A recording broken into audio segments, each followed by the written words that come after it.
عايزة تجربي تعملي طاجن رز معمر وخايفة يبوظ منك، تعالي اقولك ازاي تعمليه ويطلع مفلفل وزي القمر كده.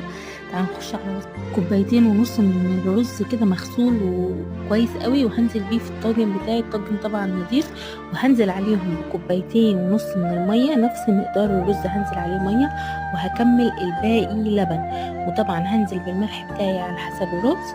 انا نزلت كده بمعلقة ونص من الملح، تمام. وهقلب مكوناتي كويس قوي، ويا سلام لو اللبن بتاعك فيه قشطه. لو لسه بتشوفيني، انا اماني محمد، وقناه اسمها مطبخ كيوي. ما تنسيش تعملي لايك للفيديو وتعملي لي اشتراك في القناه عشان توصلك كل فيديوهاتي. ولو اول مره بتشوفيني، ما تنسيش تشجعيني وتصلي على الرسول وتقولي لي الفيديو وصلك من فين في الكومنتات. بس كده، وهبدا اقلب مكوناتي كويس قوي، وهنزل بعد كده بالجزء اللي فاضل في الطاجن باللبن، ويا سلام لو فيه قشطه. وهدخله بعد كده الفرن ياخد وش الاول، واهم حاجه تحطي له قشطه